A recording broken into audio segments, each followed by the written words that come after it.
heard the news of Ebony's passing, and today would have been her birthday. And so our heart does go out to the family. I know it will be a very difficult time for them, having to celebrate 1 week and also celebrating or remembering her, the fact that she would have been celebrating her birthday today. We do wish the family well. We pray that God guides them through their processes as they prepare to bury their loved one. She would have been 21 today. 21, only 21. You're very beautiful, young. You know, I watched your interview the other time with her, Brighton, and I watched with keen interest how you're focused on the conversation. But you know, her journey started here at TV3. I know, do you remember? I know, I do. Jenny started here at She's a TV3. friend. She's a very good friend. Very good friend. And I'm yet to overcome the shock of the death, but I'm just believing in my books that God gives and God takes. Certainly. I am happy. If you look at the front page of the Finder, the president is actually tasked 3 ministers to take a look at road accidents. And it's a fallout from the young lady's, the young woman's death. We're hoping that it will not be one of those go and look at it and then it ends there. We're told, for instance, that the contractor had actually taken off the heap of gravels he packed there. That might have caused the accident. Is that enough? Do you see that's what I've been saying. Then it tells you that indeed there was something wrong.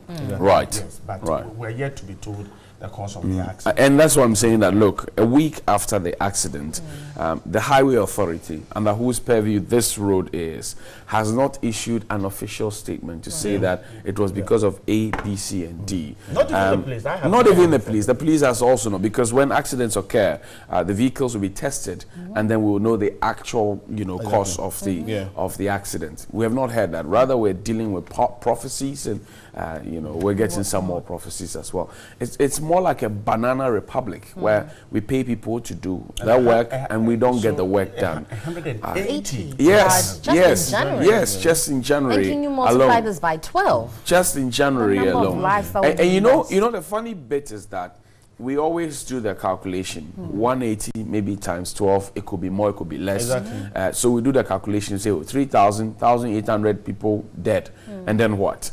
Because those who have died, if they were breadwinners, what happens to their dependents? Those who depend on them for their school fees, their food, and everything else. These are preventable deaths. And Johnny, I listened to, I watched Dangerous Highways, Porsche's documentary. And I heard the police, the MTTD officer say, look, this is a time bomb ready to explode. And yet, the MTTD cannot do anything about it. They're handicapped?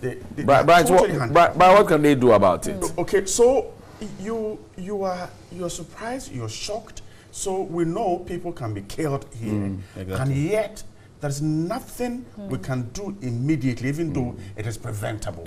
All we need to do is to fix an overhead walkway around La Paz, the traffic light. And yet every day when you're driving there, you see a group of people in the middle of the road with huge trucks speeding, and yet the MTTD said, there's nothing. But right, the genesis of that problem, as I've had a conversation earlier, I think about 2 years ago, about that highway. The genesis of the problem is that no demographic survey was done properly about that area. The MTT itself were not consulted because they administer traffic around the place. They were not consulted. So then if along the stretch, there are densely populated areas like the La Paz area. You don't need an architect who is sitting in an air-conditioned office somewhere who doesn't know the demographics of the place, that this place is usually crowded. So then they are just doing the plan. Okay, every 50 meters, let's give them one bridge. But so that's how the calculation. You get the point. Johnny, if you put a bridge somewhere, and I cannot access it, and I feel, look, it's rather a long stretch for me to walk. I just cross from Johnny, here. Assuming the MTTD were not involved, as we're being told, 6 years. Okay, is it that we didn't care, so we couldn't have put up those bridges? Assuming we took off on a wrong note, the MTTD was not consulted, so the bridges were not inputted into the final structure. Right. 6 years. We can't build a bridge. We certainly can. But you know, we have been clamoring for this bridge for a long time. It's just that officialdom doesn't care. Even disabled just cross the road. Of course. Exactly. Right. How long does it take? Even the bridges that were built, guys. I remember Delia Ofori had done a series of stories about how physically challenged persons cannot use the bridge over and over and over again. Right. And the same answers are what you hear. We see what, in one of the answers that I heard and saw, the man said that in the budget of 2013, it is there that the bridges were to be fixed. But we're in 2018 and nothing has happened. But guys, it's time for the news with George. You see, Bright is surprised. But there will be a documentary and we can discuss even it, in Parliament, where the disability laws were passed, 10 years after that law was passed, Parliament doesn't have a single ramp where if you're sitting on a wheelchair, you could go in there. Where the laws are passed. Where the law was passed, 10 years. And you're surprised that we don't have a bridge. But we'll come back to that right after the news with George.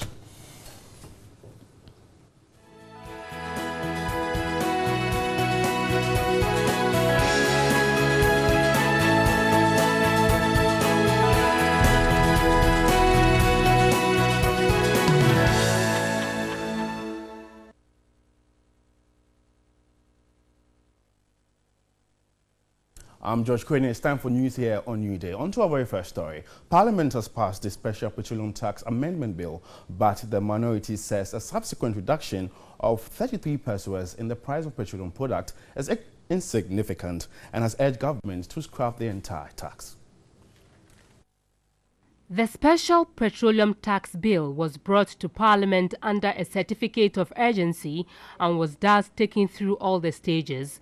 The bill, according to the chairman of the Finance Committee, is in tandem with government's aim of shifting the focus of tax policy from the introduction of new taxes to improving tax compliance.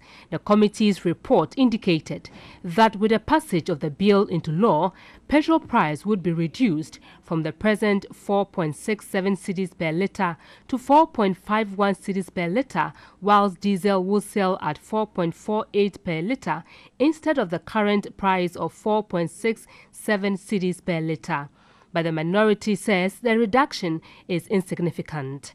As it stands, at 4.67, if you apply the reduction by the 7 pesos, a gallon means that you are having a peanut reduction of 33 pesos. It has no effect on the consumer. Fuel price before we left office was 3.6 cedis per litre. Today it is 4.6 cedis per litre, an increment of 1 cedi per litre. So it means that every gallon you buy today, you are paying extra 4 cedis per gallon, and you are reducing it by 33 pesos.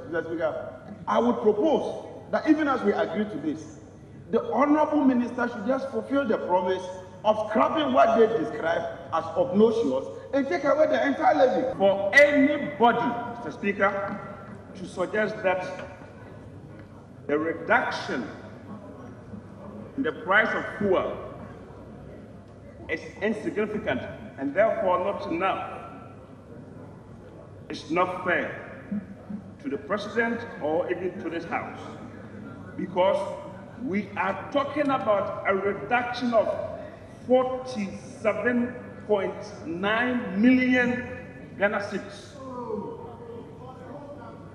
So much money. Mr. Speaker, as people, Ghanaians, we all have expectations. This is ad valorem tax, which has been changed to specific tax. Those who, when this tax was being imposed, steadily, 5 minutes each, vehemently opposed it and said that it was a nuisance tax, and when they get the opportunity to come to power, they will scrap it. Today, even when the prices of petroleum have gone up, they are pretending not to see the windfall that they are getting, but are just coming to reduce it by 33%. how do they reduce the suffering of the people? A listening government who fought and deceived the people by saying that they were suffering, they were going to retrieve their suffering. We are removing the ad valorem element of this tax. The NPP administration has no intention whatsoever to benefit from high crude oil prices, inflicting more taxation on consumers. The reduction we have programmed into this intervention is 70%. The bill has since been passed. Still on this development, tempers flared up on the floor of Parliament during debate of the special petroleum tax bill. The Speaker's refusal to recognize members from the minority side compelled the minority leader to tell the Speaker to either respect him as a leader or he disrespect him as the chair. Here's a report by Evelyn Tingman. It all started when the Speaker did not go by a decision that was reached by the leadership of both sides to allow two members from each side to debate the special petroleum tax bill. Having gone through with the debate, the minority chief whip drew the Speaker's attention that the House did not have the required numbers to vote. But that was not listened to. I was trying to draw the attention of the House that the number that we have in the chamber is not up to the number to take a decision. But I wouldn't cut the Speaker's eye. The minority leader, who later was on his feet for minutes, was not recognized. Rather, the Speaker decided to call the majority leader, who rose on his feet later with the minority leader still standing.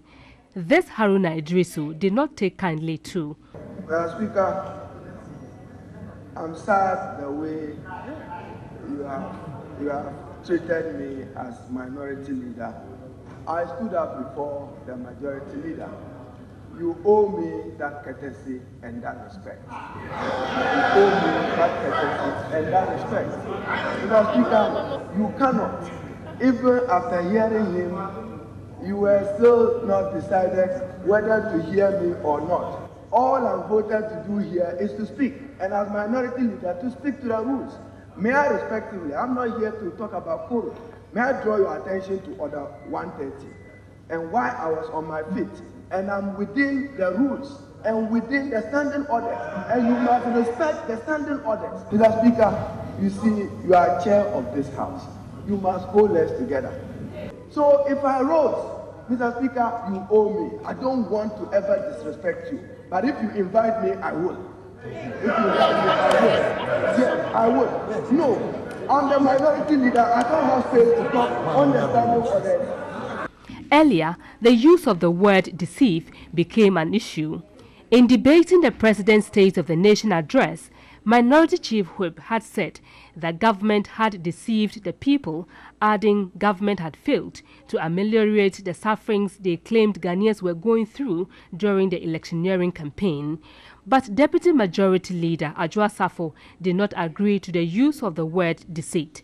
If someone says, when I come, I'll scram, and the person comes to reduce, what word should I use to describe what the person? But if the Speaker says, deceit in this chamber should not be used anymore, I take his word, and the Speaker, I withdraw. But the good people of Ghana, the drivers and others, they know what has been done to them. Honorable. Please, if you withdraw simply and continue. You said I should withdraw. I said I withdraw. But I'm reminding the House that henceforth the use of the word deceit is insulting. As you, but withdraw. Honorable, when you withdraw, what is done in Parliament is you don't need to apologize.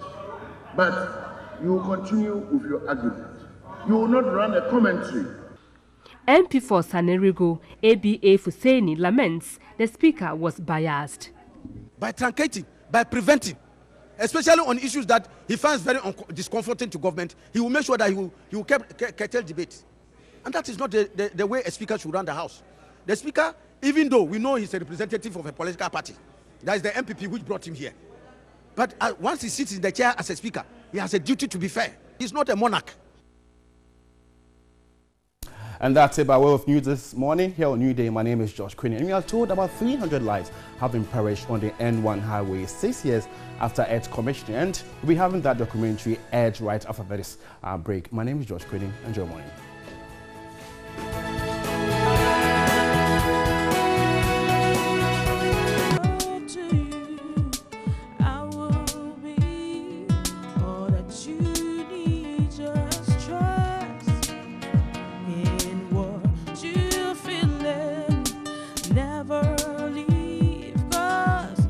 I believe in this love, real love. Hear me calling out your name, and I feel no shame. I'm in love, sweet love. Don't you ever go away. Always be this way. There's no more stronger love in this world. Oh, baby, no, you're my man. I'm your girl. I'll never go. Wait and see. Can't be wrong. Don't you know this is where you belong? Oh, my sweetest dream. How lovely, baby. Stay with me. Never leave. Just trust in what you feel.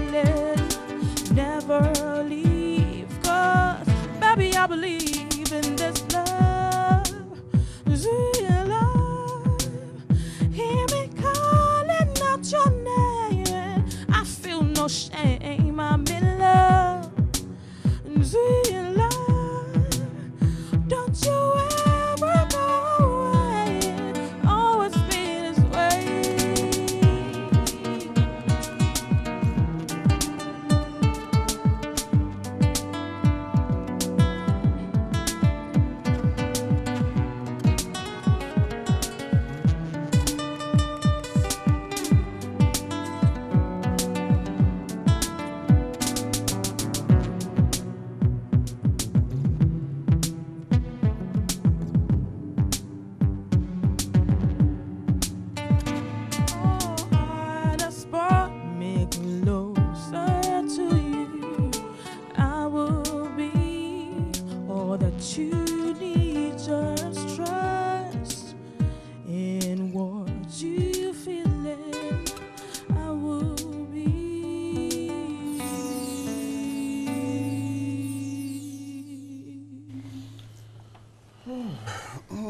And that was a beautiful one from Ayoko. She says, sweet love. This morning, certainly rolling you up into a romantic mood set for the weekend. And don't forget that the honeymoon package that was being promised on 3FM, on your FM, and all our sister stations is still ongoing. But if you missed, there'll certainly be another chance next year. But it's time for Sweet Love on a Friday. Yes, it is. Sweet love, sweet love. Very exciting. Okay. Fridays are very good. Yes. Yes, they are.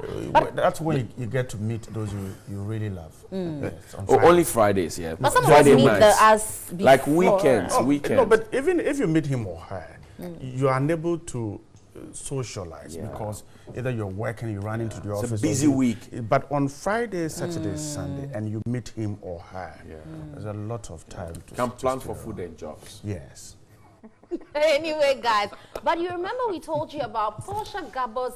Of course, she's our journalist here, and she did produce an awesome documentary talking about the Walker Bush Highway 6 years on. Let's take an excerpt of that and see what really it entails.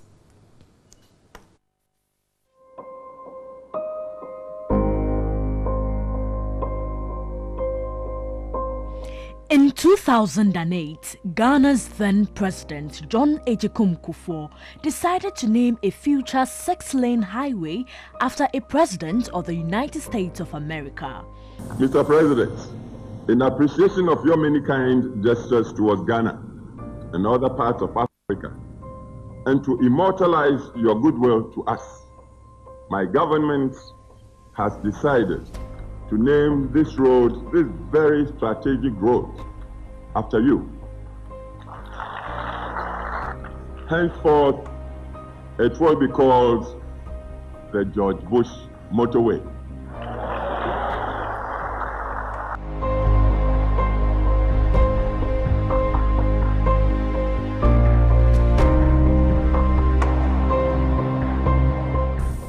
And I really appreciate the George Bush motorway.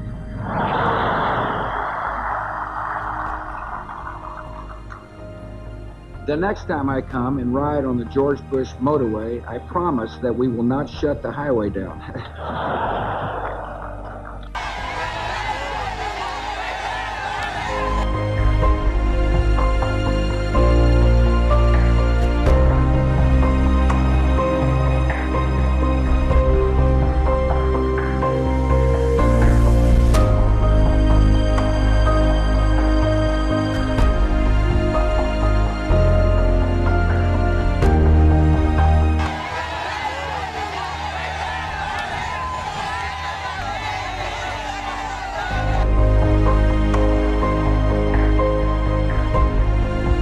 On 15th February 2012, the 14.1-kilometer George Walker Bush Highway, also referred to as the N1 Highway, was officially opened to motorists.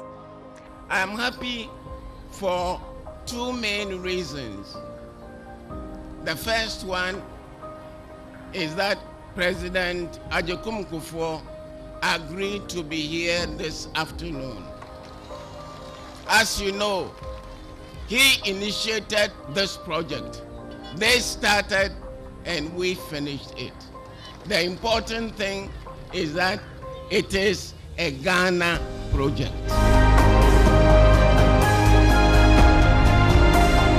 The motorway is expected to facilitate the movement of more than 36,000 vehicles per day and reduce peak time travel from 1 hour to 20 minutes.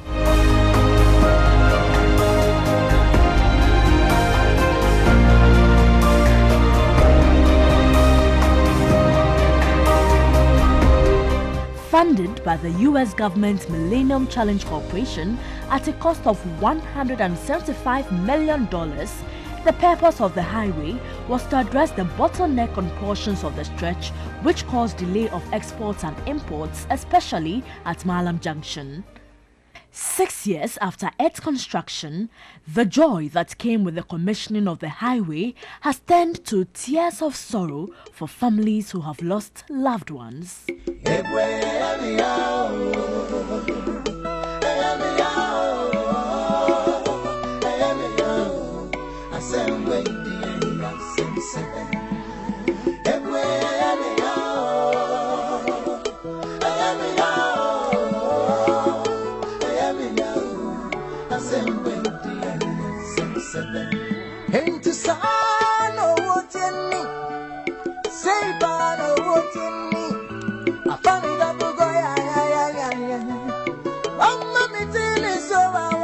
"21-year-old Isaac Nyamu was a young adult with special needs who wanted to make a difference in society.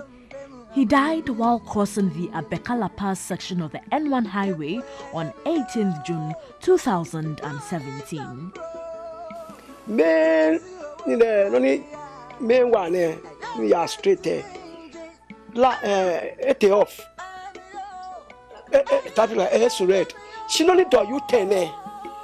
The main traffic light was indicating red, but the traffic light by the U-turn was indicating green.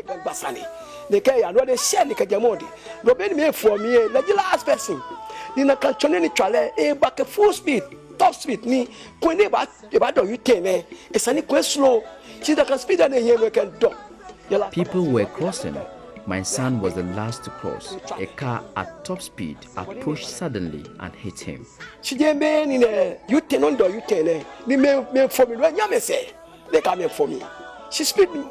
no, not the for me. Slow down. She went to a highway near Bell and try it.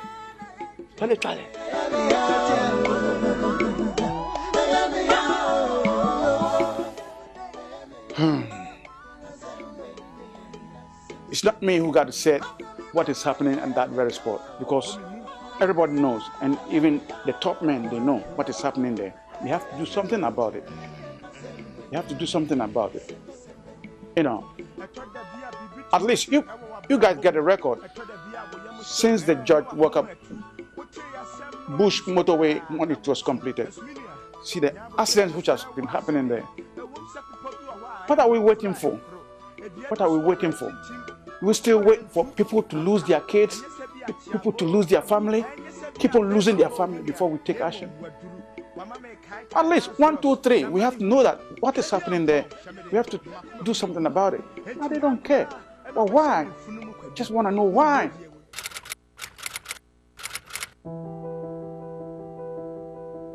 On 21st July 2017, Isaac's funeral was held at the Calvary Baptist Church in Accra.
But this young man, it does not matter how old he lives, he may have died in accident, but his soul and spirit is with the Lord. Therefore, me as a pastor, I will cry, but I will say thank you to Jesus. Don't make a wawada in worship.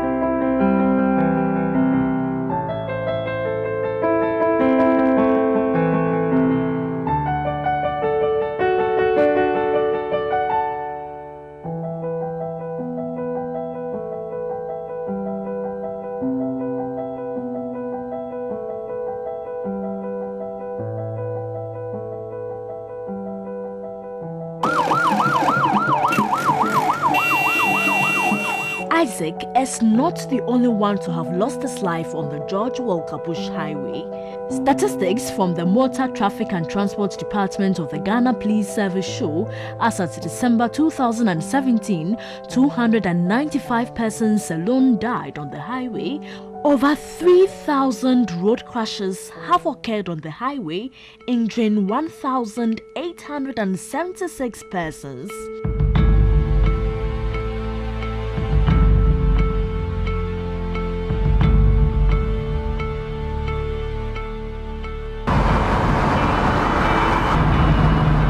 I decided to embark on a journey to find out what the causes of road crashes on the highway are and what could be done to prevent needless deaths and road crashes.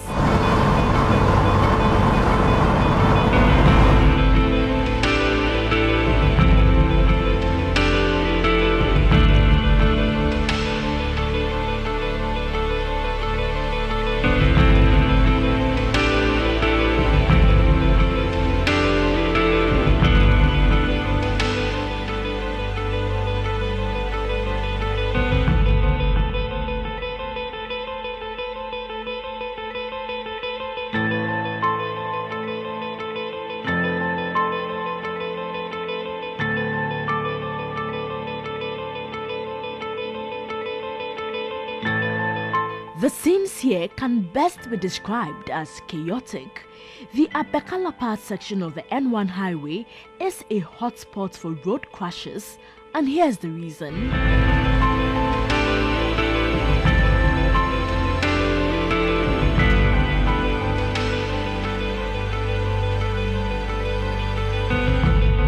This is the exact spot where Isaac died. It's a disaster in waiting that we should all pray against, but I think it's a disaster in waiting because a day can come when we all wake up and a vehicle would have had a tire burst or a mechanical failure, and it will only run and crash and run over them. And that is what we are here to prevent.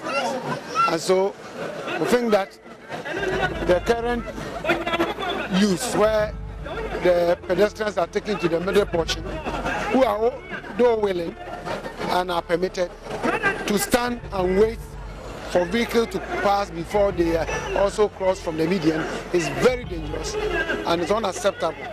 And we think that one way to resolve it is that we should allow the road to be a motorway, and in doing that, at the La Paz traffic light, Abekala Paz traffic light, the road has been turned into an interchange, and the median barricaded, and pedestrians also taken on a footbridge. One major problem confronting pedestrians on the N1 is the absence of adequate footbridges. Residents, commuters and pedestrians have over the years complained that 6 footbridges constructed on the highway are too far apart. As a result, most pedestrians and commuters risk their lives to cross the N1 at unwarranted spots on the highway.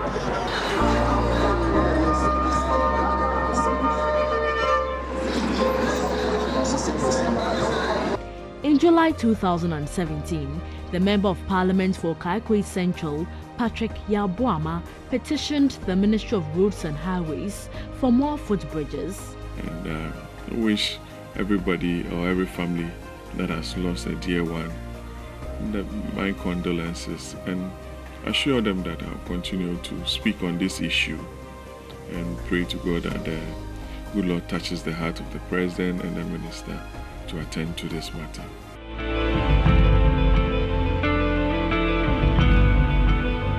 At night, both pedestrians and drivers struggle to use the highway.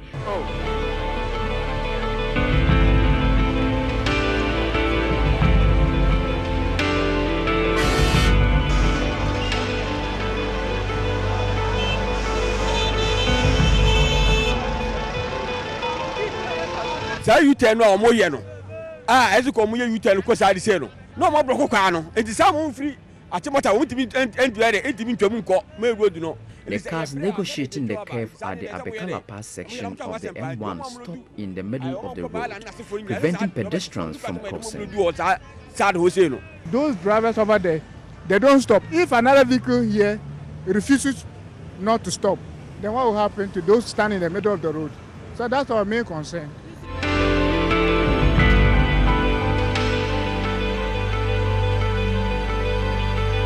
Despite efforts being made by the National Road Safety Commission, Motor Traffic and Transport Department of the Ghana Police Service and other stakeholders to curb the spate of road crashes on the N1, it continues to claim lives. If appropriate measures are not taken to curb the carnage on the N1, it will continue to wipe out majority of Ghana's human resource.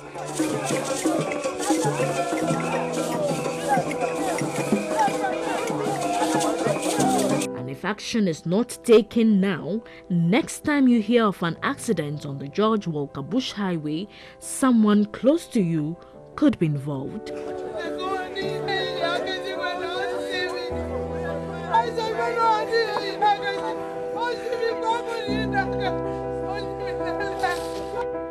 Posh Gabo, TV3 News, Accra.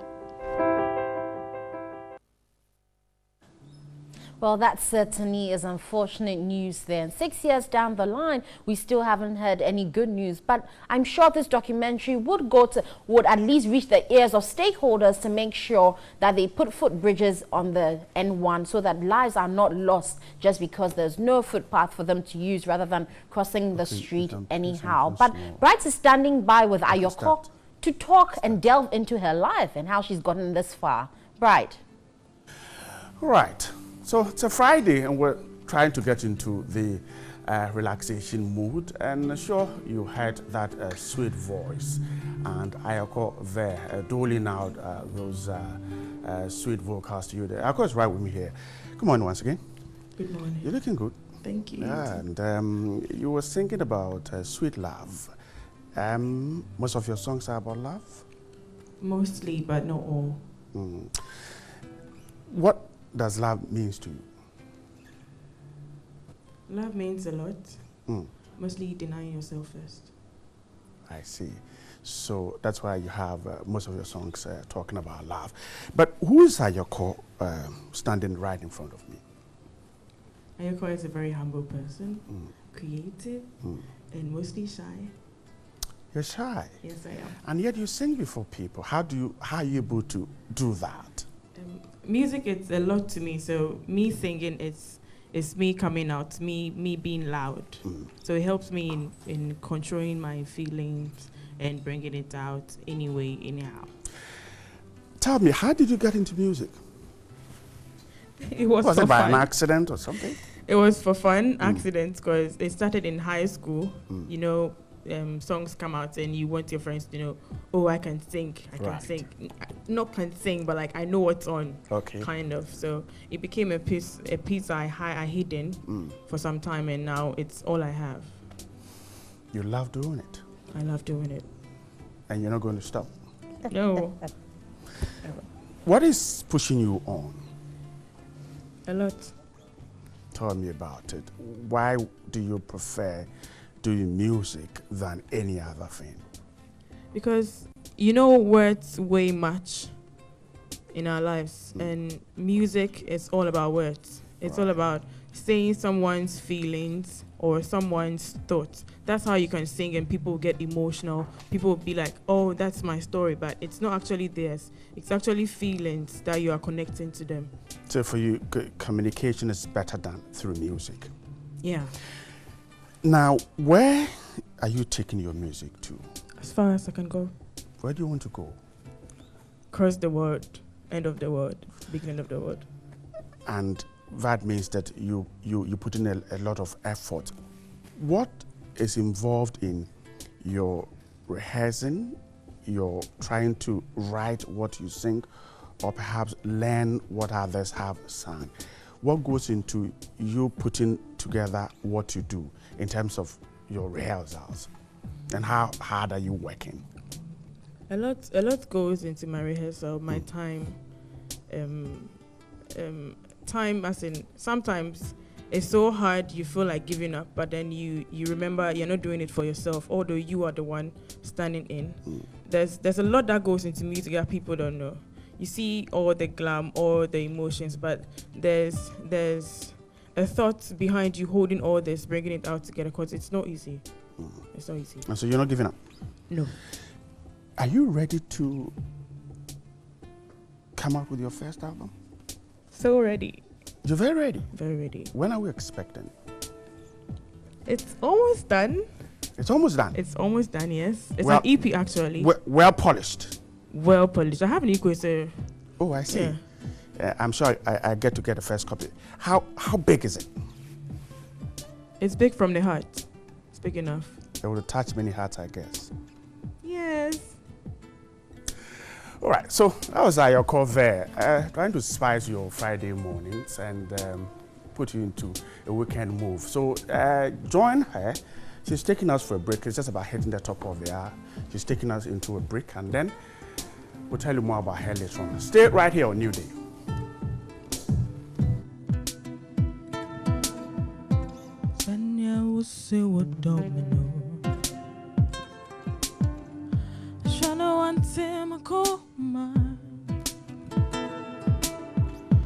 Mere makuma kruwa jawa Obatumya shanama Ademempe dotoso Yeah Wodeme bayabo desert Yeah Wodi wajene pa omeya Wodeme afe forward no more Wodeme bayabo sapafano Here now, watch me try me. If I make my comments into midday, heartbreaks and pain. Or the if I make my comments, it's happy. If I make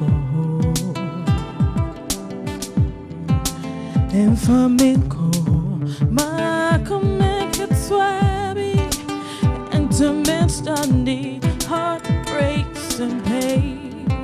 me flamenco, ma começa em flamenco.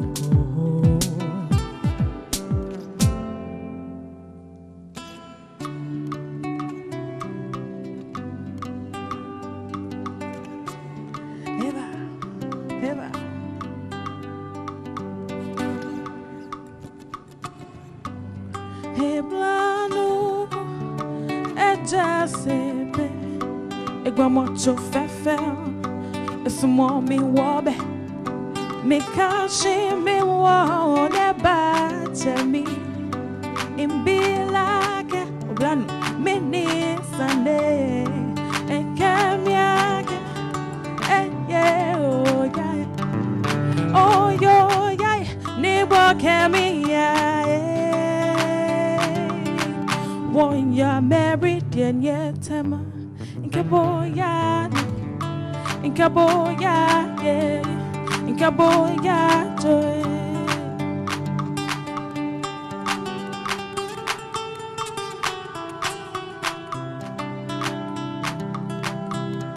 In Kaboya, yeah, in Kaboya, joy.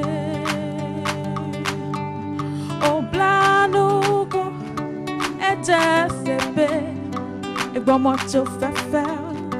Esse homem wobe me cache me wo ne bate me imbilake meni sane e kamiake e ye oh yo ni bo kamia when you're married and yet in Kaboya, no, in Kaboya, yeah, in Kaboya, joy. Oh, yo, yeah, Nebo Kamia, yeah. When you're married and yet in Kaboya, no, in Kaboya, yeah, in Kaboya, joy. Ever.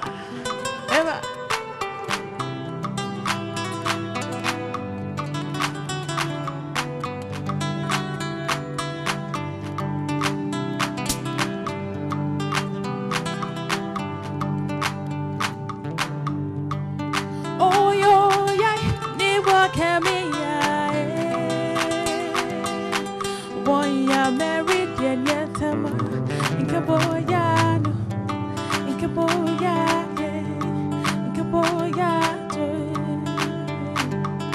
Oh, yo, yeah, never can be.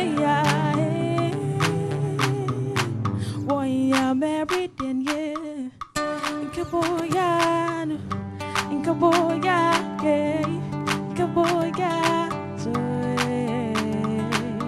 Welcome, and today would have been her birthday. 21 years she would have been, but she is no more. May she rest in peace. Let's take a look at what Tilapia has been doing since he got back from break. So this looks like Robert Mugabe and Jacob Zuma, and he's offering him a seat. Association of Resigned Presidents, and he's offering him a seat.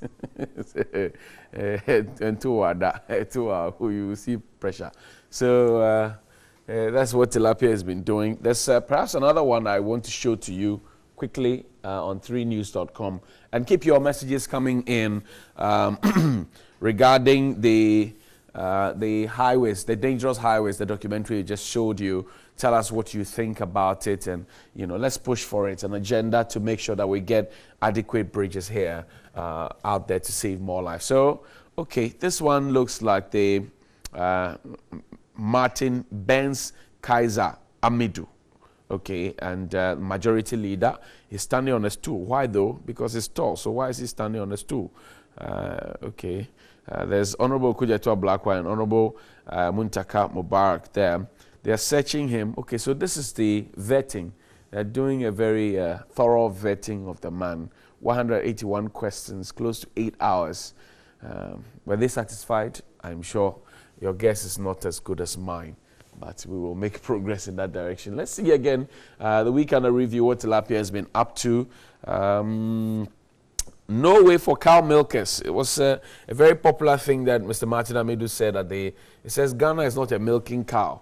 Those were his exact words. So who are these guys in masks? And they are milking the cow, nyafu, nyafu, nyafu. You know, and Martin Amidu has a camera and a special prosecutor and is walking up to them. Very interesting, if you ask me. So nyafu, nyafu, nyafu, nyafu, nyafu, and it's going to happen right there. So that's by way of 3news.com. But then also, interestingly, the president has been vetting his ministers on their performance so far. He's been assessing them. Who is your best performing minister and who's your worst performing minister? Share with us on WhatsApp, 0508235228. Which minister did it for you and which minister didn't do it for you? If there's a reshuffle today, which minister would you like to see retained or moved to another ministry or asked to go home as a former minister or as a resigned minister? Let's know what your thoughts are. There are 110 ministers, by the way. Who would you keep? Who would you ask to go? Who is your best performing minister and who is your worst performing minister? All of that will be happening today. But I tell you what, on the 6th of March, a very special bout is going to happen. Senior Bright will be the referee. Bright Asempa and I getting into a typical Bukom and Basti fight. Because he's been doing a lot of muff on Twitter. So we want to get into this bout and make sure that I deal with him. Senior Bright? Yes, but this was just for the photo shoot. Okay. It was for the photo shoot. All right. You know, and what we are fighting about, we won't tell you. And the referee's decision is final. Yes. And I am the referee. Yes, but okay. Whatever we are fighting, no, okay. It's between you and Francis Doku. Francis Doku says he wants to officiate. Okay. But if you use your experience, that's fine. But what we are fighting over, we won't tell you. All right. We won't tell you anyway. So I'll hand over now to Bright for the news review segment. All right, and he's back one more time on the show to tell us what's more that you have sent to us this morning from wherever you are, guys in Bongo and Wa and Bolga. Good morning once again. The newspapers are here. Daily Guide starts the morning and says that petrol price down. NDC cries foul. That's the big one. It comes with a photograph of the minority leader and the Speaker of Parliament. I'm sure yesterday you saw the showdown on some of TV stations. TV3 showed that. The Finder says rising road accident, 180 die. In January, President Akufo-Addo tasks 3 ministers to find the solution. That's on the Finder. Ghanaian Times says exposed illegal fuel trade at sea. VIP orders security agencies to combat illicit deals on highways. That's on the Times. The Daily Statesman says Bagbin, Alabi lead NDC race. And it goes ahead to say that Guzi, Spew and Sly are dark horses. Heritage soldiers battle ready to protect citizenry and urge all to sleep soundly. And the Palaver says, you will fail if you witch hunt Harun Idrisu to Amidu. The Independent, illegal bunkering, fuel smuggling will be dealt with forcefully. The Vice President talking there. And the Gold Street Business has a story. Ghana export under Agua increases to $300 million.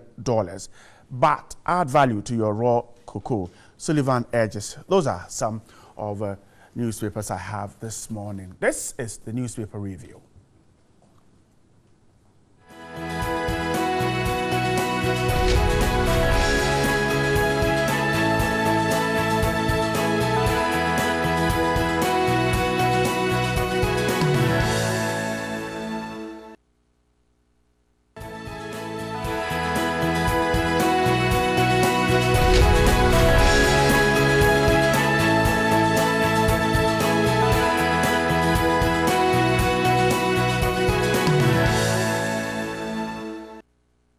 Thanks so much for your time with us. And I have 2 guests here from the NDC and the NPP. Kofi is a member of the NPP. Kofi, good morning once again. Good morning, Bryce. How are you?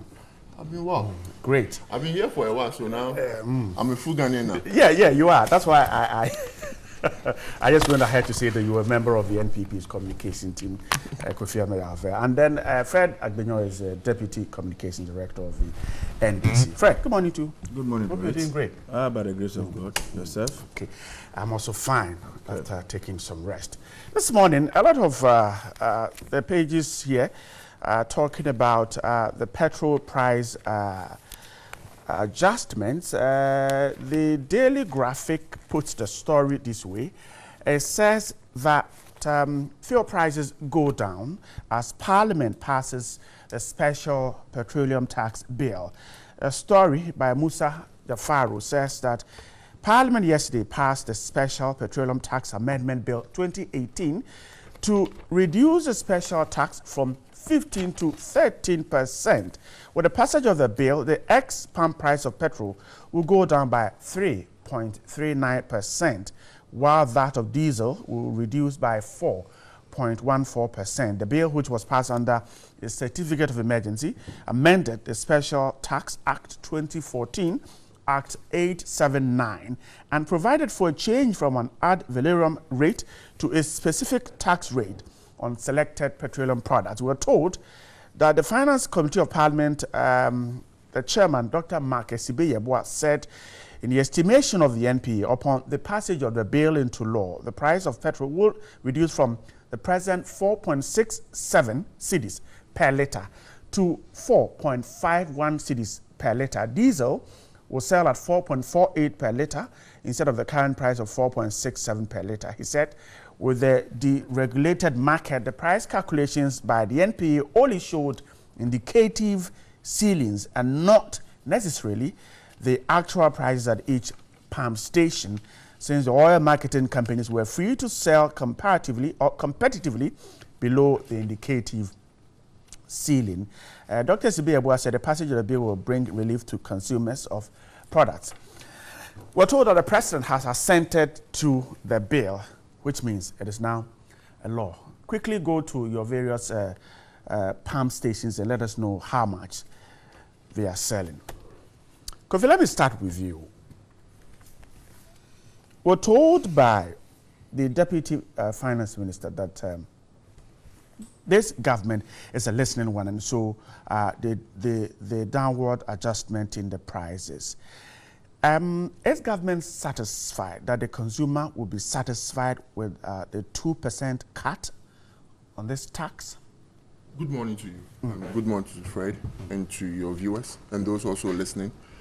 No, government is not satisfied because Ghanaians are indeed suffering. There are genuine challenges facing Ghanaians as we speak now. Unemployment is still on the high. Right. People are struggling to find jobs.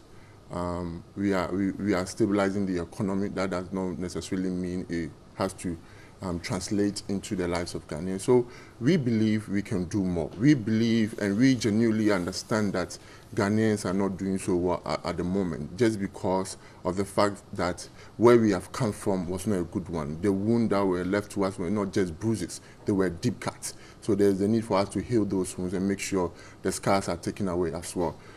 With the reduction of the special petroleum tax from 17.5 when we came to meet it to now 13%, it's an indication that indeed we are a listening government. It's an indication that indeed we are a sensitive government, that we listen and we understand and we appreciate the plight of Ghanaians.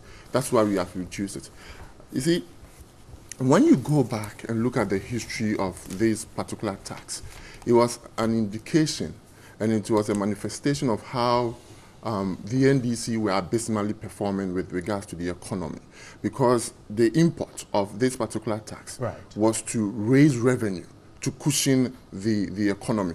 Remember, at that time, when prices of crude were actually reduced, we're not even on the high.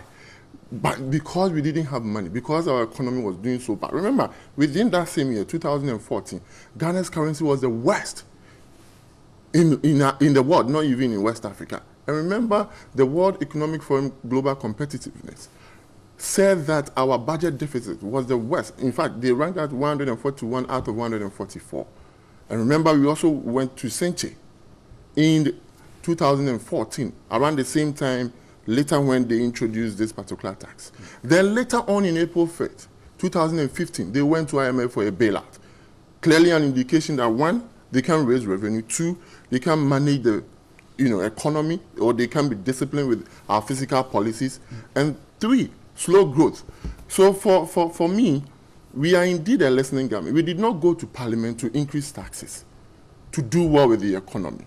We went to Parliament to reduce taxes to cushion Ghanaians. We understand that 2% might not be significant, but we have made several attempts, bold attempts, to ensure that we deal with the situation surrounding this energy debt. Because remember, we have a legacy debt. You see, I will plead with Ghanaians, in as much as we are making demands for government to continue to reduce taxes and abolish or even scrap, we should remind ourselves and avert our minds to the fact that we have a history in this country where government was subsidizing for us with regards to petroleum products. And that amounted to the debt that we are experiencing.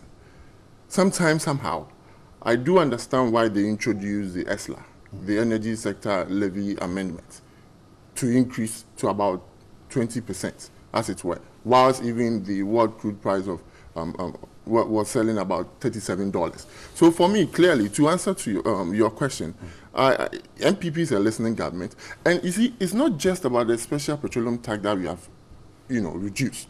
When we came into government, we've been able to abolish some taxes. We've been able to do away or reduce some taxes. That needs to be, to be commended as well. So if they are telling us, oh, take away all the taxes, when you came, we promised you take away all the nuisance taxes. Yes, we have.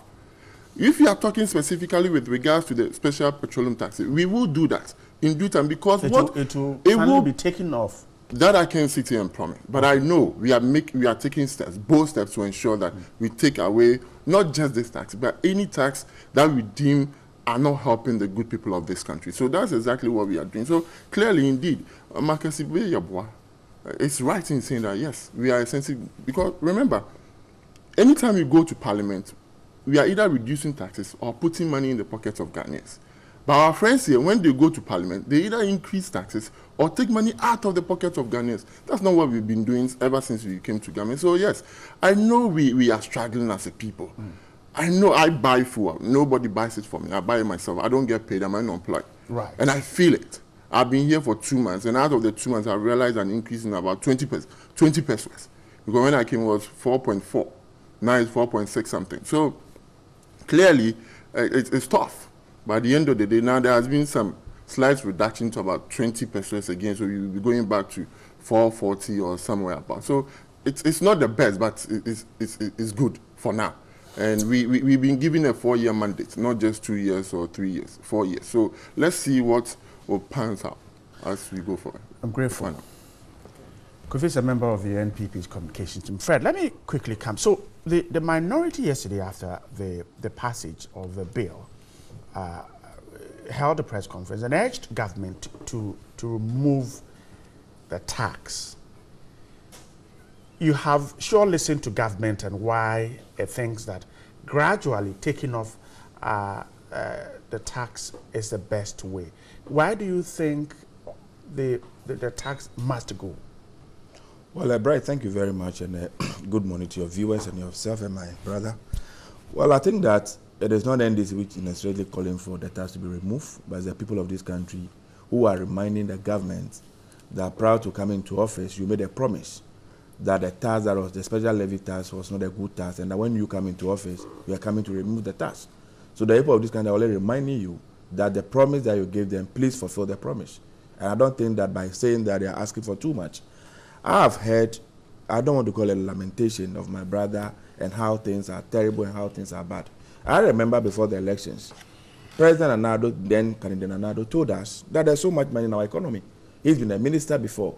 His vice president told us he's been a deputy governor of Bank of Ghana before, and that we have so much money and that we don't need all these taxes to be able to run the government. So once they come into office, they were going to remove the taxes. So if today Ghanaians are asking them to fulfill that promise, how do you turn back and blame Ghanaians for asking for too much?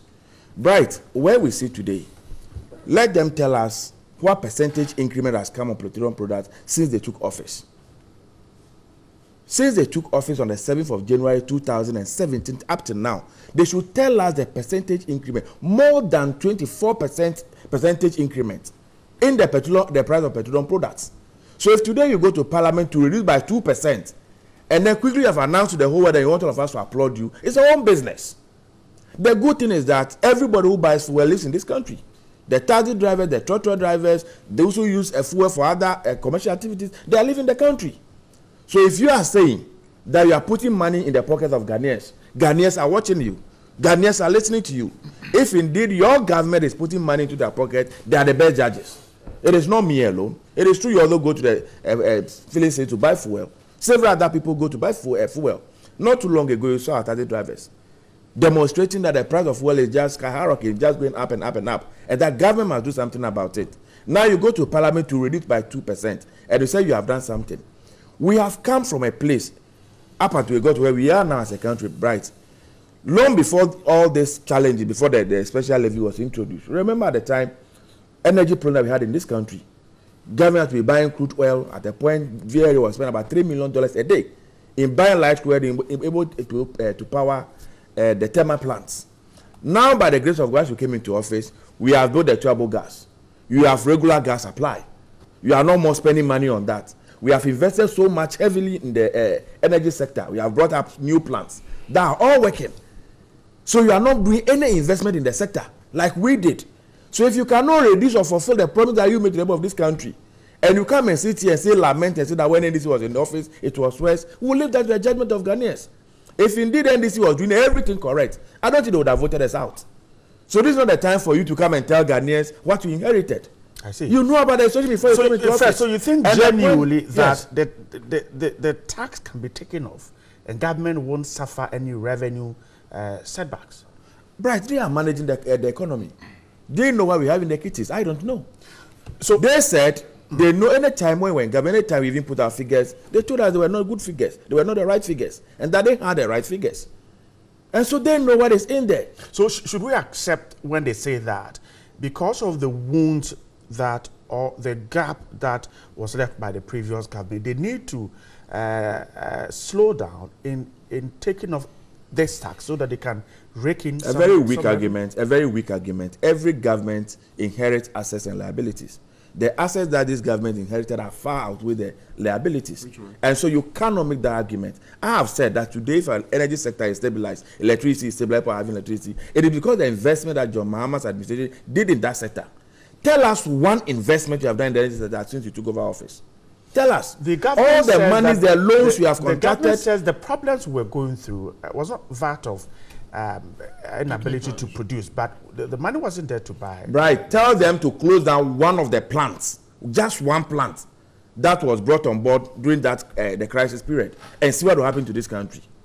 Or they should remove this same tax, they should remove it completely and see what will happen to this country. If they said the problem was not a technical problem, was not the fact that the installed capacity was not inadequate, and that was financial problem, tell them to close down one plant. They should close down Mary or any of the plants that we brought on board, unless what happened in this country. They are tickling themselves and laughing. The fact is that Ghanaians have regretted so much. Everywhere you pass, everybody is complaining, including him. I'm sure on set he cannot say it. If we move out now, he will be crying. Their own people are crying. Things are tough. People cannot pay. Go to our market. Right, go to our markets today and ask the market women. Talk to the drivers. Talk to the ordinary Ghanaian. Things are tough. This government has become so insensitive. The electricity bills are still going up. Water bills are going up. We are now rationing water. When they took over office, we have stabilized the energy sector. Water was flowing everywhere in Accra. The 4 gallon was out of the system. We are back into it again. And yet they come back and tell us they are doing so well, we should applaud them. What have you done since you took office more than 1 year? Point to one thing. Mention just one. Okay. I'm not asking for two. Okay. Rhetorics. One district, one factory. You ask them where the factory is, they will point to a forest. I will tell you what we have done. One district, one dam. You ask them where the dam is, it was because when the rainy season, when the rains finish, we will build a dam. We are going back to the rainy season. They've not constructed any dam. Rhetorics. It's as if a mother or a father who goes out to town, coming back home, carries a stone and wrap in a paper, and come to give to the son that I've brought to toffee. That is the exact way they are treating all of us.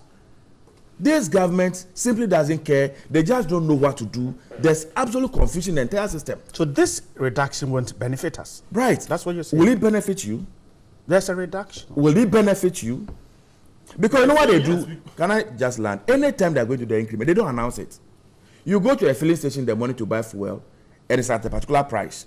You go back in the afternoon, the price has changed quietly. They are putting small percent. They don't tell anybody. If you have come into office and you have increased petroleum products by over 24%, and today you have made a reduction of 2%, and you think you have done so well, so everybody should come and lie down and praise you, I don't understand it. And so if you think you are putting money in the pocket of Ghanaians, if you think your government really cares about Ghanaians, you are doing very well, we'll leave that to the judgment of our viewers. We all live in the country. All right. Right. Fred, I'm give grateful. some responses. First of all, with the greatest of respect to my big brother here, Fred, it's never true. We never promised Ghanaians we will take away the special petroleum tax. You were not here, you were in America. Oh, come on. No, Kofi, you were not fine, don't go there. No, you know you were the argument is no, but I'm telling the truth, right? You were here. Fred, page 17. Can I quote? Page 17. No, he's okay, let me go bullet for you. Page 17 of our manifesto.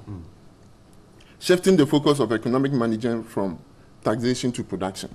These were the taxes we promised Ghanaians we would do away or we will reduce.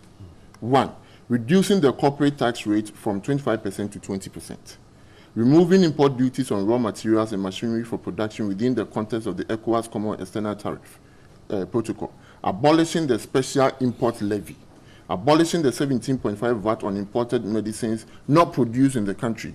Abolishing the 17.5% VAT on financial services. Abolishing the 5% VAT on real estate sales. Abolishing the 17.5 VAT on domestic airline tickets, reducing VAT from micro and small enterprises from the current 17.5 to 3% flat rate VAT introduced by the Kufuor-led MPP government, introducing tax cuts and other incentives for businesses that hire young graduates from tertiary institutions. And the last one, reviewing withholding taxes imposed on various sectors, including the mining sector, that have constrained the liquidity of many businesses. Where did, in our manifesto, did you mention? All right. But we realize, hold on, we do realize, you see, I'll continue to remind the good people of this country the mess you guys created, because as long as you guys remain a political party wishing to come back to government, there's the need for me to remind Ghanaians that no, it will be a mistake for them to vote you back into office. Because whilst we are reducing taxes, whilst we are attempting to reduce their burdens, you are increasing their burdens. So we came here with a huge, you see, sometimes when our friends talks about liabilities and assets and all of that, they forget to mention when we went to Parliament to read our Sempa budget, the 5 challenges we told them, which included less capital investment, slow growth, less revenue performance, physical indiscipline. Why are you not refuting all of these facts? Because these are important. In fact, when you went to IMF, in 2015, you were giving targets. You failed to even achieve a single one of those targets. So we came to meet a mess. It's a fact. But we can't continue to lament. We can't continue to chronicle all of these challenges we came to meet. But we are doing better. The taxes that I just told you, what have we done? About 80% of them, we are taking steps that we have done. No, Bright, but I think before you chip in, what do you want to chip because it's the same issue. I'm coming to you on them because he said they never promised, and we would like to find out if we never promised. It's in our manifesto. Platform, in the manifesto, there was no promise of abolishing this particular tax, but we know that the current MP who chairs the Finance Committee of Parliament told Parliament that this tax is a nuisance tax, and that when the MPP is in power, it will it will be scrapped. Nanado said it. It was on the 19th of November in Parliament. Where did he say it? But in the manifesto, it is not there. But Kofi, let me quickly chip in this. But I thought I could make a response to what I'll get you to make the response. What about the argument that some have suggested that government trying to rake revenue from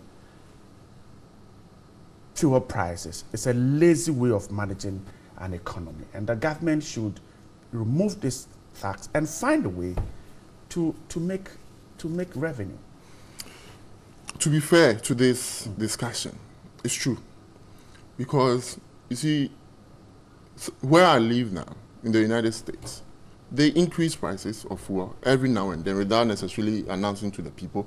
When you go, even Exxon will be here and Shell will be here, and you see their prices different. You come in the next minute and it has increased. Nobody complains about it because the economy is doing so well. because the purchasing power of the people is there for them to buy it. So they don't complain, they don't talk about it, because when somebody wants a job, they can readily apply and get a job and do something with it. So they don't complain. But because, and remember, if you look at the import, the meaning, the true understanding of this particular special petroleum tax, it was to raise revenue, to help cushion the economy. So clearly, this was a lazy and a weak attempt to do well in the economy, or to do right by the good people of this country. So I do understand that this particular tax is not something that was supposed to be there if we had managed the economy well. But here we are. The economy has been managed so poorly. We need revenue to be able to address the free SHS issue. We need money to address a lot of issues in this country. So we are telling the good people of this country, yes, we understand. Yes, we appreciate your difficulties, but give us time. And that's what we are doing, gradually reducing those taxes, not just the special petroleum tax, but also other taxes that we found nuisance. So at the end of the day, I am telling this to the good people of this country. We have a president, we have a government that's committed to making sure that Ghanaians found relief in voting for them. So our friends here, though they shouldn't have the moral right to come and tell us to scrap it off, even when they brought it, they introduced it to 17.5%. Now it's 13% in about 2 years. We are stabilizing the economy. Right. Stabilizing the economy does not necessarily mean we are doing so well with the economy. Now we are on a good footing. Okay. Remember Moody, Fitch, Standard & Poor rated as B- negative outlook, now B+ positive outlook. So gradually we are getting there. Right. Go and check all the projections that were made by all the institutions you just mentioned in 2016. All of them predicted that by 2017 our economy was going to stabilize because the measures have been put in place by the then administration. The fact that we are going to resolve the energy crisis that we had, and the whatever resources that we got, we are going to inject into production system of the economy. He is talking about capital investment. Ask him, they've been in office for more than 1 year. It should point to one capital investment they have done in this country. It should point to one. It is true that at the time this particular tax was introduced, what was our situation? Ghana, we export petroleum crude to the international market. At the time, the price had come down so much, we had made projections that, depending upon whatever result we got from there, we're going to do various developments across the country. Then the price had gone down. So a government that was mindful of developing the country, providing infrastructure and all the people need, decided to introduce a tax. It's not a tax that was supposed to be there permanently. You said at the time that was creating a problem. And then when you come into office, you were going to reduce it. Now you are in office and you are giving excuses. You are telling us, you just mentioned the tax that they claim they will reduce. Tell us how any of those ones is having an effect on Ghanaians. Go to Abosokan today. When they read the so-called Asempa budget, and they forced the people to go and bring brass band and all manner of things to enjoy at Abosokan. Today, go to Abosokan and go and mention to them that they've reduced any import duties and see what they will tell you. And so you can sit in the comfort of your office and think that you have done all these things, Ghanaians are happy now, you claim you are putting money in their pocket. If indeed you are putting money in their pocket, they know about it. It is not for me to tell them. Because the good thing is all of us are living in the country. Okay. You said you are stabilizing the economy. Now do I remember, I think on the 6th of May 2009, when we took over office, he said, if the economy is broke, fix it. When we came into office, we met several arrears, we had to spend money to pay contractors that you have not paid. We did all those things. So the things we are complaining about today are not new. Every new government that comes to office will meet arrears. Every new government that comes to office will meet some liabilities. But when you are meeting the liabilities, then you mention the assets. I have just pointed out to you that the assets that you inherited as a government, if you look at the revenue they are getting from our petrol that we are producing at the various fields, the revenue from there exceeds any revenue I've ever gotten in our entire history. They are getting so much money. Look at the number of loans they are going in for every now and then.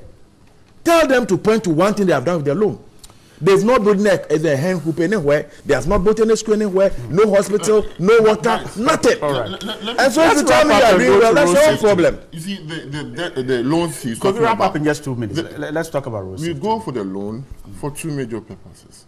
To reprofile our debts, extend the maturity period, and also to make sure we have enough reserve so that the forex exchange regime will do better.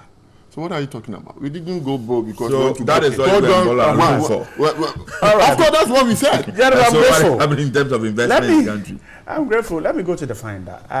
Yesterday, TV3 premiered dangerous highways. Portia Gabo put together what's happening on the N1 highway. The spate of accident, over 3,000 people involved in accident, but over 300 killed. Today, the Finder has a story, rising road accidents. 180 died in January. President Akufo-Addo tasked 3 ministers to find a solution. So we have the Interior Minister, the Transport and the Roads and Highways Ministry. All of them have been asked to sit down and take a look at how we can prevent accidents. We're told, for instance, that 28.68% jump in injuries is what we have recorded. 23.2% increase in vehicles involved, 16.10% commercial vehicles, and 23.2% private vehicles. All these are upward increases in the numbers. So a worrying situation there. 3 ministries are to work on this. Fred, how do we deal with the spate of accidents on our roads? But to be honest with you, I don't stop praying anytime I sit by the wheel up until I get back to wherever I am going to. Prayer is adequate? Yes, that is me, because anytime I drive around, I get so scared of the things I see. If you drive during the daytime, it's not the best. In the night, it's not the best. Right. This subject of people leaving their broken down vehicles on our roads is a major issue that we need to tackle. Our streets are very, very dark already. Our roads, our major highways, we don't have lights on our major highways. Then just somewhere in the corner, you see somebody, a broken down vehicle, they leave it there. The best you can see them do is to get some leaves and put behind the vehicle, in front of the vehicle. Not even a reflector, nothing. And so if you are not lucky, you just run into the vehicle. Our contractors who construct our roads, I think that the time has come for us to really talk to them. Because when they give you money to construct a new road, oftentimes they'll give you money for bypass, to divert roads and stuff like that. And when you are doing all those things, you want to think that you put some reflectors and other things, say road signals in place. But all of us know the kind of things that we drive through. If you have never used a road before and you have to use it for the first time, you need to be extra careful on the road. Because nobody will give you any sign. There are no signs, there are no signals. You can just run into anything just like that. I get worried when sometimes you are driving, you pass by a police checkpoint. Then the next moment you meet a vehicle moving, no reflectors at the back at all. The car is smoking, the car is not moving well, and yet that vehicle passed by a police checkpoint. And then you ask yourself, how did he pass by the checkpoint? That he was not stopped, was no question. You drive on our motorway, the only motorway that we have in this country. Vehicles that are not moving very well, they are not moving very fast. They take the inner lane, pile up, create traffic, and all manner of problems. Look at even our motorway. Concrete platform. We use bitumen to patch it. And so every now and then, there are potholes on the motorway. I remember since 2009, the effort that was made to lighten up the motorway. Government tries, the next moment people move in there and go remove their waste to go and sell. And so it's as if we ourselves don't care. Once we can make money, we will destroy whatever investment the government has made for the benefit of the entire society. You see, when you go and check all our statutes, we have followed the laws to regulate the usage of our roads. But as if the laws are just there and we are not implementing them fully. If you check the statistics that you just put out right now, Bright, you can't compare the deaths that are going through accidents to even HIV/AIDS or even malaria. The number of lives that we lose through accidents, the number of injuries that people sustain through accidents. But it's because when prominent people go through these things, it is highlighted, we speak about them, and that is it. But ordinary Ghanaians, who nobody knows them, breadwinners of families, I'm going to work and come. Look what happened, I think, on Monday. Was it Monday that it rained or Tuesday? A car coming from, I think, in Sewam or Fanko area. Right. 6 people on the spot. 6 people on the spot. And I think that's becoming very, very, very worrying. How do we do I am not happy with this ad hoc measures. As though this now we are realizing that we have a problem. So 3 minutes, quickly, 3 minutes says, quickly meet and find a solution. This is a problem that has been with us only God knows how long. You know, road safety commission, occasionally you see them running adverts and stuff like that. Is that enough? Our checkpoints. Now, when you go to advanced country where they have all this cameras, you don't see policemen standing by the roadside and check. It is cameras they use. And so you are told the speed you are supposed to go at every part of the road. But here, our cameras have just become, some white elephant, beautiful decoration. Nobody is able to track anybody by those. How are we trained? Those who drive on our roads. And so it is a major issue. I don't think I can provide a solution alone sitting here. But we need to have serious stakeholder meeting. Which category of vehicles are involved in accidents most in this country? Is it a private user of vehicle? Is it a commercial drivers? One accident, 10 lives, 15 lives, 12 lives. Why? We can't continue like that. This is not the only country that vehicles are on the road. We don't have too many vehicles on our roads. And that jurisdiction, they don't have what we have. And so we need to find out what is that they are doing. And I definitely will blame it on road contractors themselves, the kind of roads we are constructing. And I think that our police, they are doing a good job. Stand at the checkpoints. I get worried sometimes. I'm not to advise them on their work. Well, for instance, you close from work sometimes 10 in the night, 10, 11, 9. Then you get to in front of Presec. Every blessed day, constantly there's a police checkpoint over there. And so you join a queue from, say, Okponglo Junction. You get there, and the only thing they'll do is to flash a torchlight in your face, pass. And so a journey is supposed to take about maybe 10 minutes to do. You end up taking 1 hour to do. I don't know why it should be like that. But we still have those things happening. So I think that it is good the president has gotten involved in this. It's admonishing the ministers to quickly have a round table and see how we can find a solution. The media must seriously pick it up. All of us must talk about it. It's becoming just unacceptable for all of us. Very, very risky now to drive on our roads. Kofi, right. The 3 ministers, are they able to provide a solution to what is happening? I like the dimension you've taken, but for me, that's besides the point. I agree largely with Fred with regards to what our problems are. We all know them. Indeed, our roads are horrible, extremely bad. I was traveling for the first time, driving alone to Koforidua. And you see, the bad news is, if you don't know the road, you might die. Because you don't know where the pothole is, you don't know where the road is not good enough, it's horrible. So for me, what I figured was going to Koforidua, maybe the mountains, so I was slowing down all the time, and I was able to go through it. At one point, in the middle of getting to a bridge or something, right about a couple of meters, it's like somebody has heaped some dust there. So when you go by, you will not see anything. There's no visibility.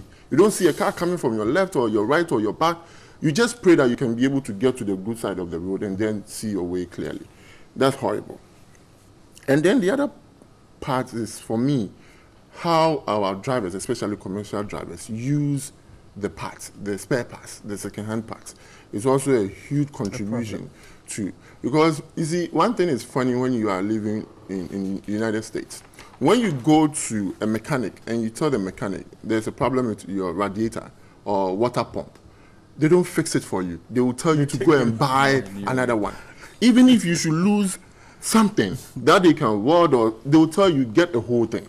So that's where then we talk about indiscipline in this country, not just our roads or in our homes, but there's so much indiscipline in this country. When you drive around, somebody will cross the red lights without necessarily paying attention to the incoming car from other cross sections. So we have so much indiscipline in this country.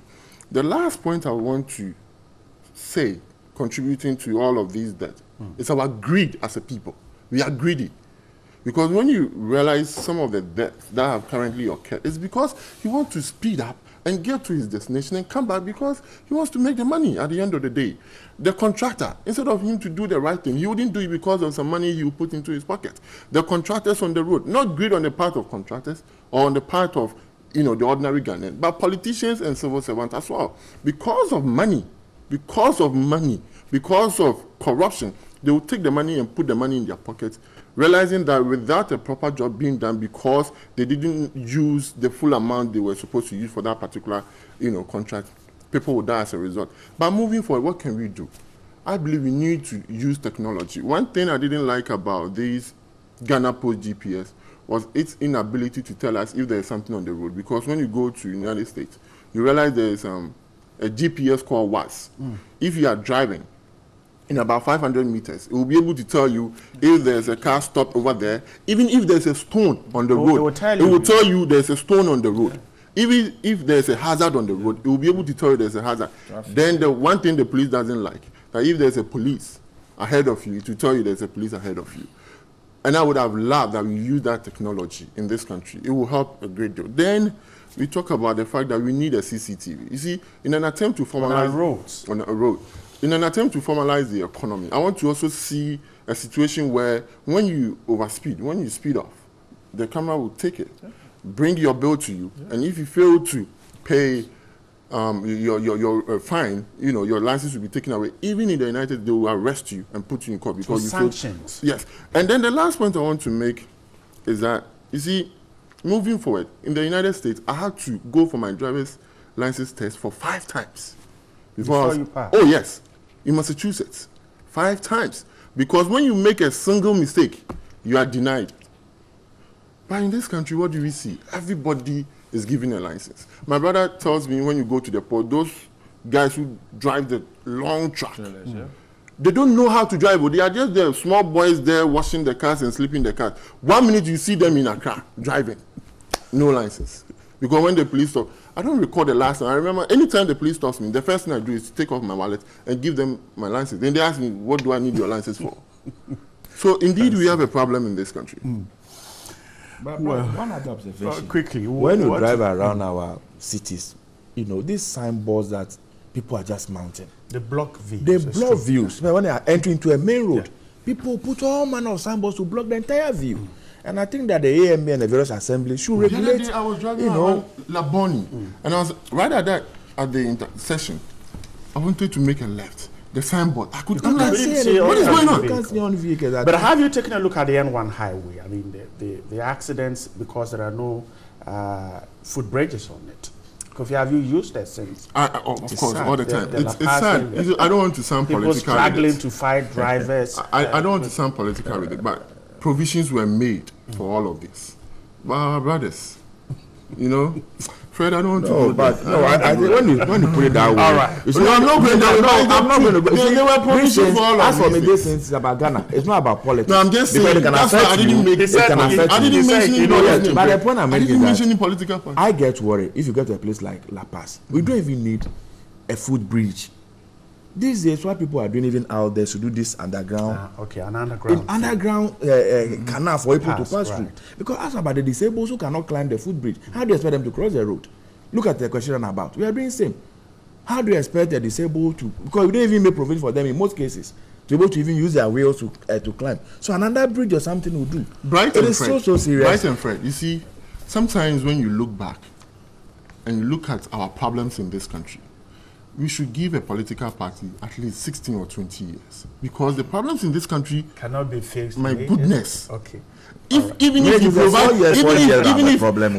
you give them, even if you provide 745,000 jobs, it will not be enough.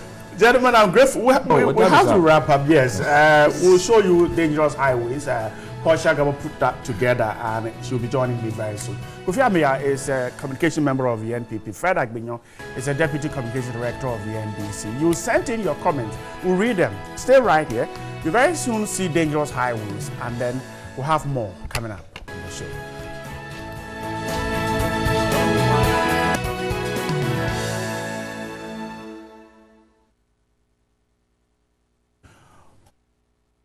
All right, welcome back. You watched Dangerous Highways yesterday, and over 300 people killed, more than 3,000 were told people, various injuries to those users of the road, families losing those who earn life for them because of that road.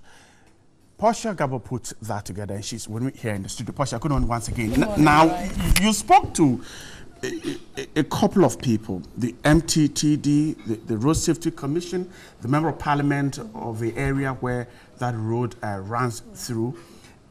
Were you convinced about what they are doing or what they have done to remove that danger?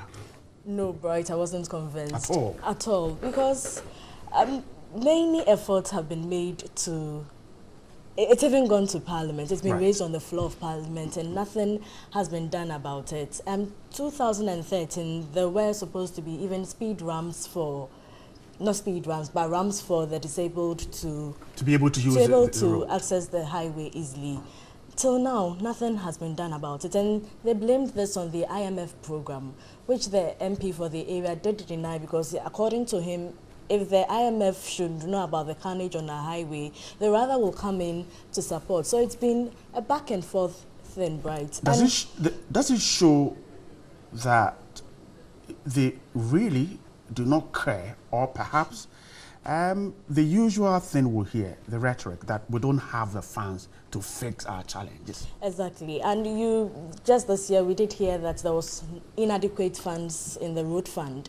So I just don't know what really is going to happen. But aside that, I think even if the footbridges are to be, additional footbridges are to be provided, are people willing to use them, right?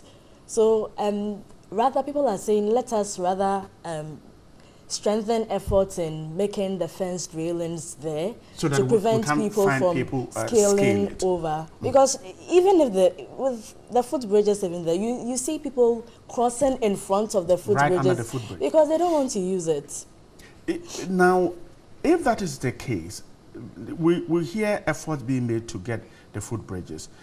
Has road safety a concrete measure in dealing with that problem? Do they have a program to deal with the problem there? Just this year, I did hear that the Accra Metropolitan Assembly is coming together with the National Road Safety Commission, is coming up with additional measures, especially at the Abekala Pass section of the N1, because that is a hot spot for road crashes in Accra. They are thinking of speed ramps as well as the traffic lights. Currently, it only gives pedestrians about 8-10 seconds to cross, which is not adequate. And even at Fiesta Royal, the Pelican traffic lights and the main traffic lights are not synchronized. So you see school children thinking they can cross because the Pelican traffic light says green. So they only get to the median to see other cars moving. So they'll stand in the median, and just imagine if a car should have brake failure. And is it Isaac, the young man who died, seemed to have died because of this particular issue with the Pelican and traffic light? Tell me about it. He was a child with a young adult with special needs, so I don't think he could be able to decipher well, and he sees green and he thinks he can go. He stands in the middle of the highway and then he's about to cross, only for a speeding car to come knock him down, and then he just dies. And there are so many others in the same situation on that stretch who are at risk. Exactly, Bright, especially at the Abekala Pass section. And when I did speak with the MTTD, they say we should discard the notion that we have an N1 highway. It shouldn't be a highway at all because they are urban settlements. And I think they didn't consider this before putting the highway in place. So according to him, what we can do now is to have an interchange at La Paz. The main intersection. But as to when authorities will come in to really make this into fruition, we don't know. So I hope to, I really will follow up on this to make sure that at least deaths on the highway are kept. So it's not the end of Dangerous Highways. Exactly. Portia Gabo put that together. Dangerous Highways premiered on TV3. You can watch it right now as we take a break and get ready for sports. This is New Day. Stay with us. We're back in a moment.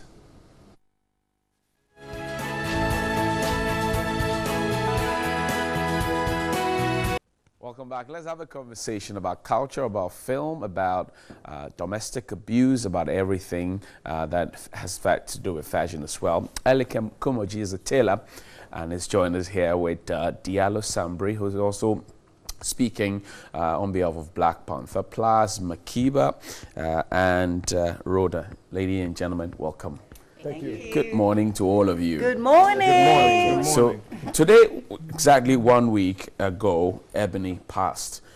Let's do a little tribute from all of you. From here, I'll start with you, Elikem. You had to start with me. I had to start with you.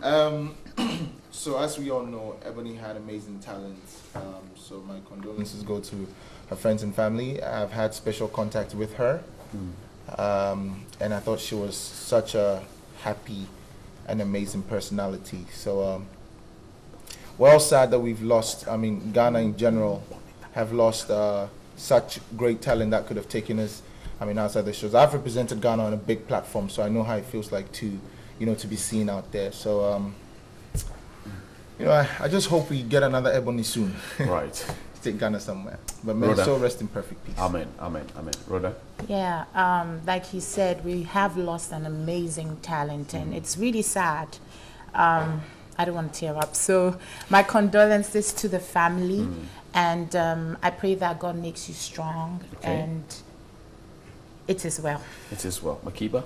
Oh, what can I say? I unfortunately didn't get the opportunity to meet her, but I saw her perform at the Bass Awards a couple of years ago. I think all I can really say is that, you know, she represents those young talents that pass before they get to the age 21. Exactly.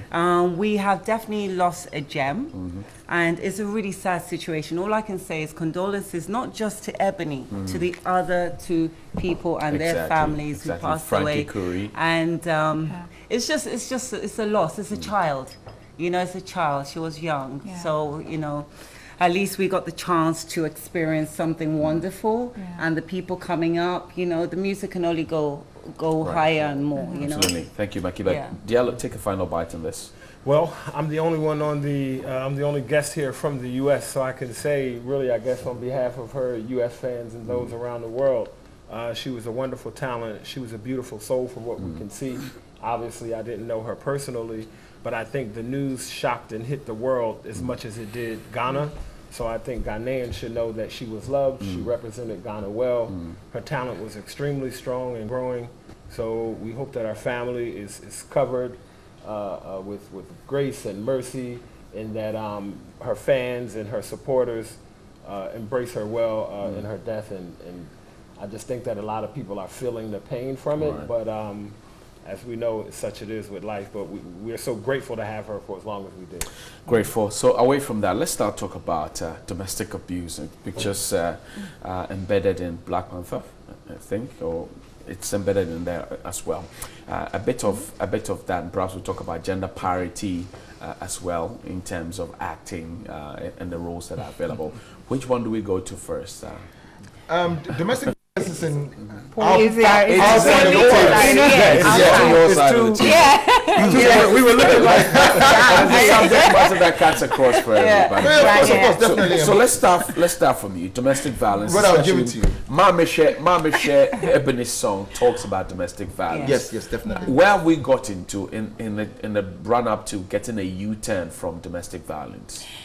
Actually, I believe there are a few, you know, NGOs and other people taking up this, but in my opinion, I think we could do more. Right. And mostly because it's a psychological thing, and a lot of people have been caged in this mentality that, oh, it's all right, I'm a woman, okay, my husband can beat me every now and then, because I mean, and you know, the makeup after that is excellent, so yeah, he can beat me.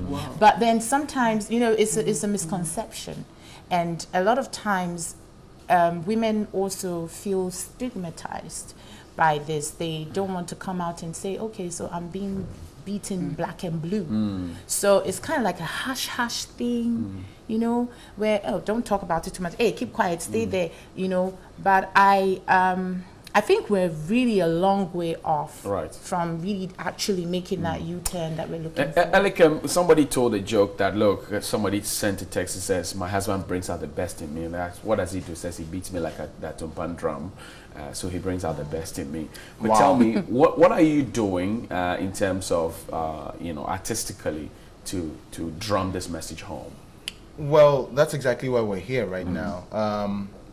So we starred in a movie called Pauline's Diary, which shines a light on domestic violence and abuse in general.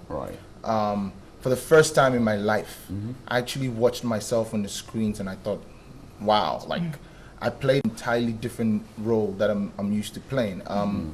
We premiered in the UK at the Odeon Cinema in Greenwich. That's where we're just coming from. Like, I'm actually fresh bugger right now. You came last week. I just landed like yesterday. Right. And I was watching myself on the screen in the UK, and And I felt to myself, this guy is wicked, like he's mean. Right. Because she was my wife, and I was beating her all over the place, and I wasn't just physically abusive. I was throwing words at her, and it seemed real, and it looked bad. Like I didn't want to be that guy. Even acting. You know how people will say, the perception. I saw you in the movie. That's how you are. People have the perception. So this is here now. We're bringing Pauline. Yes, we're actually premiering in Ghana. The first premiere was in the UK. We're premiering on the 23rd of this month, February. Friday. Yes, absolutely. We'll get the details. Let's talk about Black Panther sharply. Yesterday, the premiere was super. So I hear the reviews say. But so what next? The pre-screening. The pre-screening. Pre-screening. So today is the global premiere. What is the difference? The difference in the pre-screening and the global premiere. Yeah. One of the differences is that today is where it's premiered throughout the world. It's where it's open in theaters everywhere. The pre-screening. But if I saw it first yesterday for the first time, that's a premiere for me. No, it's not. Premiere has a whole shebang. Okay. Well, if I saw it for the first time, I'm seeing it for the first time. It's a premiere. As far as I'm concerned. Just a difference between the premiere and the event, and then premiere as a feeling for an individual. Yes. Okay. So one of the reasons why semantics, isn't it? It can be.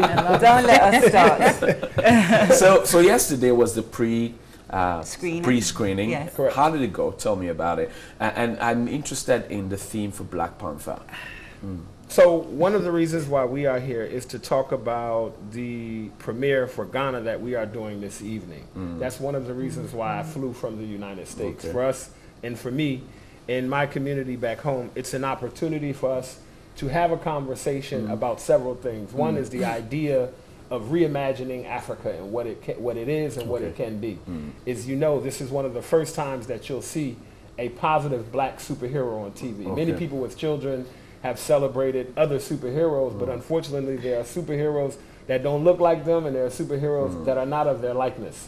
This is also one of the first times that you've seen an all-black cast representing Africa in a positive light as one of the most powerful, one of the most intelligent, one of the most resourceful. And for comic book geeks out there who understand Black Panther and where he falls in the Marvel world, it's also significant. But we wanted to come here to have a conversation and hope that Ghanaians and Africans all over the world use this opportunity and leverage the opportunity to talk about how Africa is viewed in media, telling our own stories, and building the bridge between Africans throughout the diaspora. Makiba, is this the panacea? You have a taste for fashion, you have for the industry in many different parts. Is this the panacea we've been waiting for? The panacea especially we've been waiting in the run-up to the Black History Month? Well, you know, this is a very, very important movie for people of color, for, you know, African diaspora as a whole.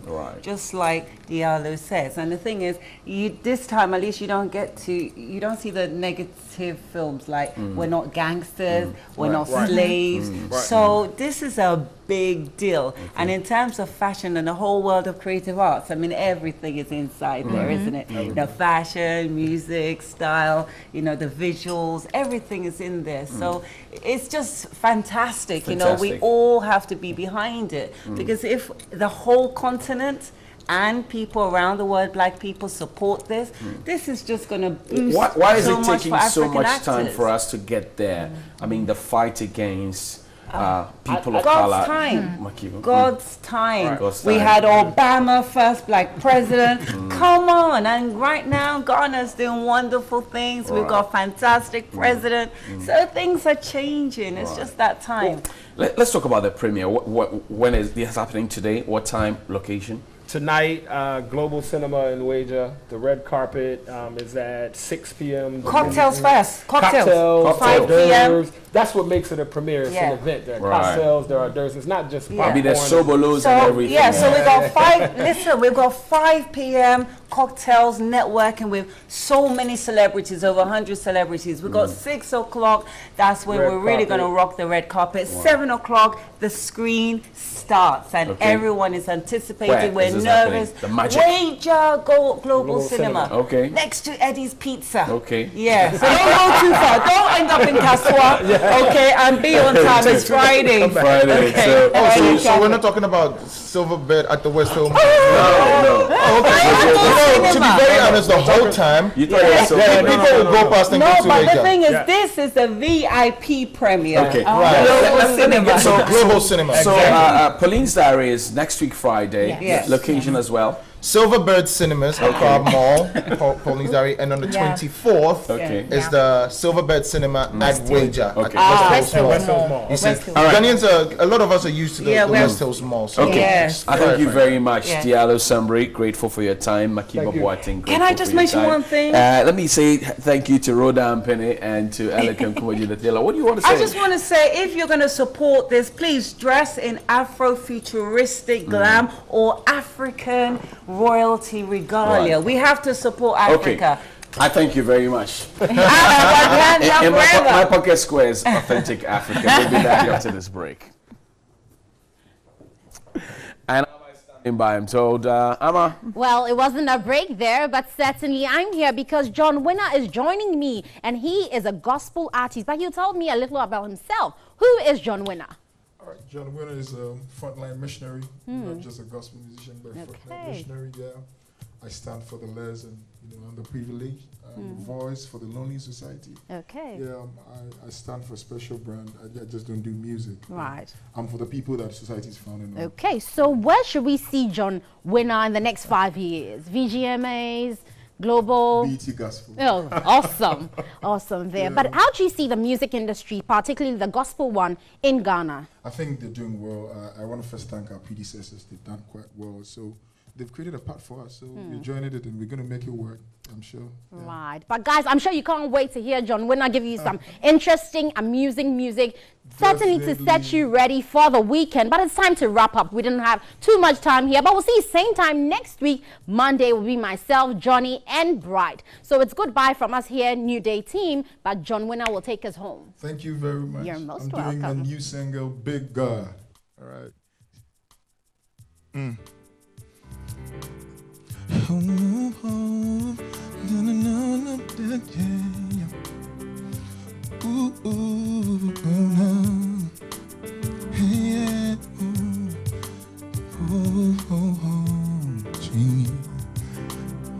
All right, see.